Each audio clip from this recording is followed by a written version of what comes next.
You are the kind of father every daughter hopes to have, and the kind of father-in-law every daughter-in-law could ever wish for. Because you are not just a father, you are also a true friend, someone we can lean on, trust, and cherish forever. You are also the best grandfather. You were not just a lolo to them, you became their second father and their best friend as well.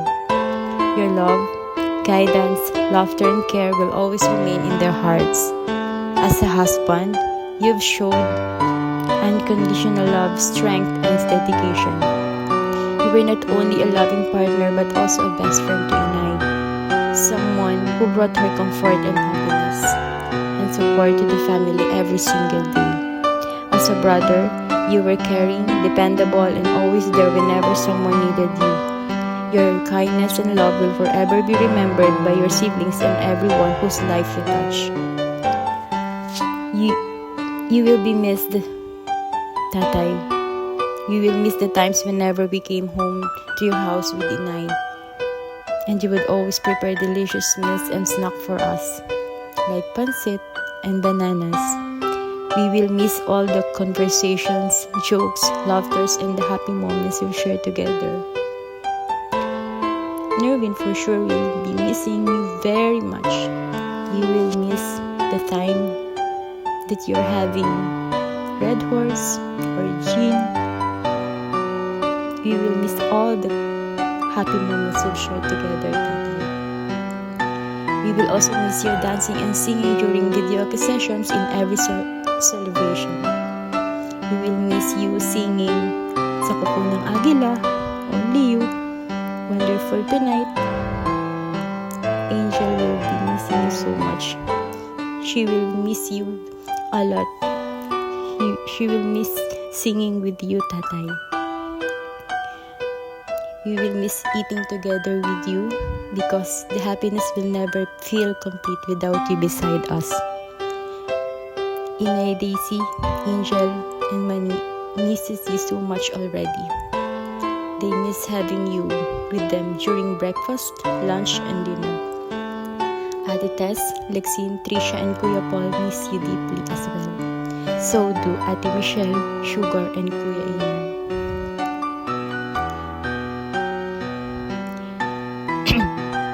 As well as Kuya Michael, Shane, and Charisse. They all miss you very much. We all feel the emptiness your absence has left in our lives. We miss you again and again every day. How will it be the next time we come home and you are no longer there waiting for us? Your loss is such a huge pain for Nerwin because he's been with you all the time. You know how excited Seb would always be whenever we went home. And he would always say, "Let's go to Tatay. I want to go to Tatay." But now, you are no longer there. How will we ever get used to it? It's hard to accept that you are no longer with us. But we find comfort in knowing that wherever you are now, you are finally at peace. Free from pain and suffering. No more rayuma and sakit ng tiyan. Even though we can no longer see you, your love, memories, and the lessons you taught us will remain in hearts forever. Tay, thank you for all the sacrifices you made, for the unconditional love you gave, and for the countless memories you left behind. Your presence brought warmth, joy, and love to the family. We will miss you deeply every single day, but we are forever grateful and blessed to have had you in our lives. You will always be loved, remembered, and never forgotten. Sa kuko ng agila, kailangan kong makalaya na ang tamang oras upang labanan ko ang mga pang-aapi sagad na sa aking ito. Ngunit walang kalaya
Hindi nga maganda mo na po, kaya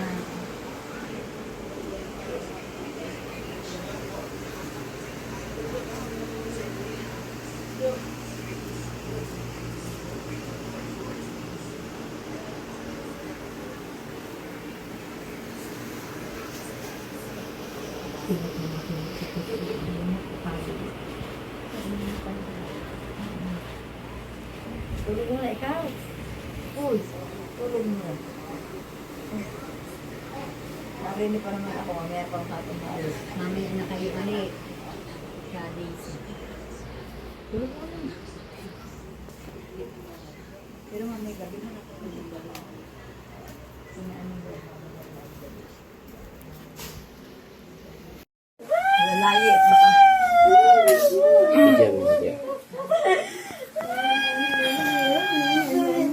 Dito na sinanay.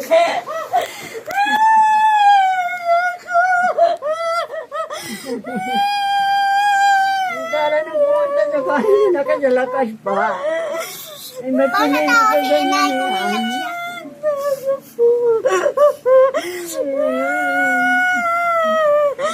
Ba't kami iniwan mo na kaagad? Ah.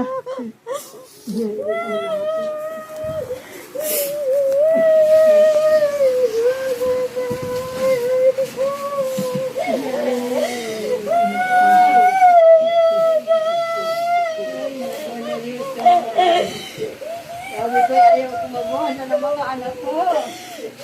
Tapos nauna ka pa sa akin. Wala ko pa kasi nakita sa bahay.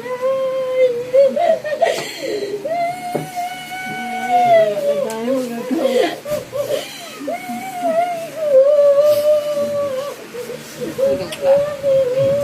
Natutulog lang.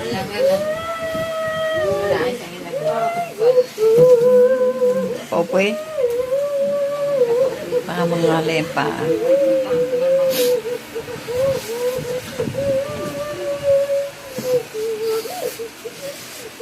Ayaw ko masyado umanat, magkulak. Upo kayo, tiya. Upo muna. Wala nanay. Upo na muna kayo at kayo pagod tayo. Po. Hindi ka pag dito na lang. Yan, ah.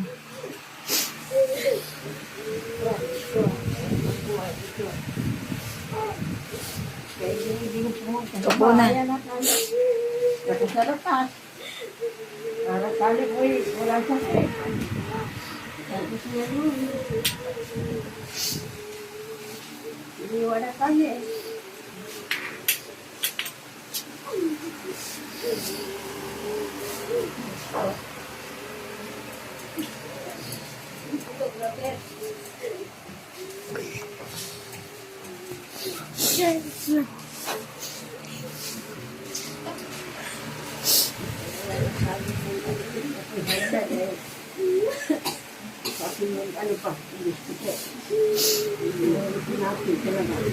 Naandyan na yan. Tanggapin na natin lahat.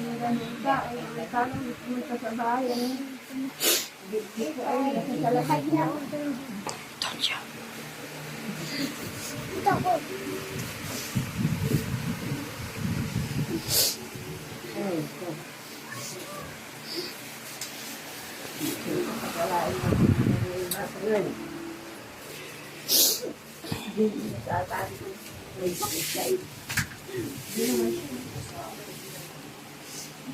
Dinay-lay tali ko ng sikmura daw niya para lagi itong doon. Nana si Iner.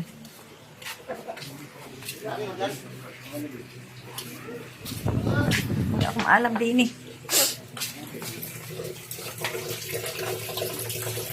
Huh? Ah, si Iner. Off na nga rin. Huh? Off mo nga. Bigyan mo ka Iner.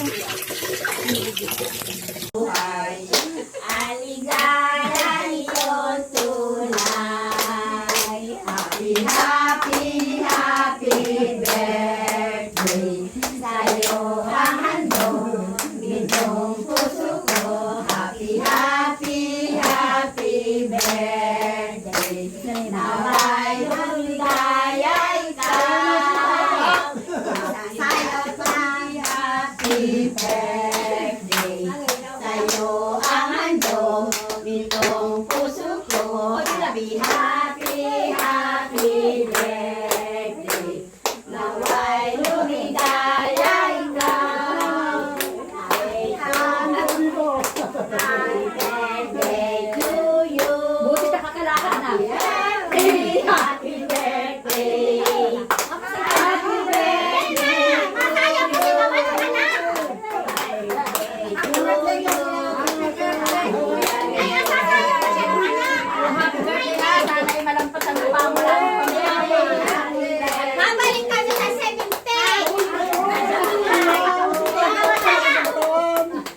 hinahalik ni DC, ano? Ngayon pala ako rin nahalikan.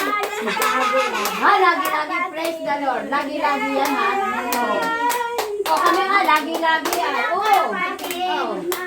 Hindi na makakayaw. Ay,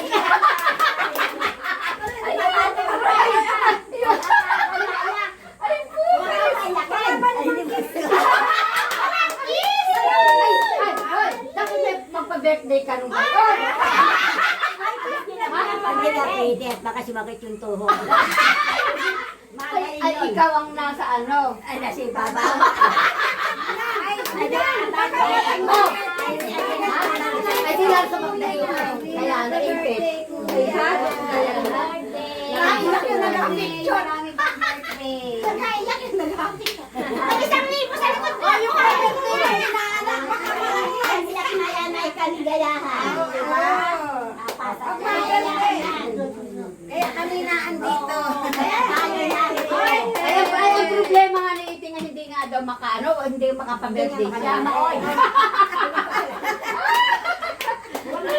Madali lang yun.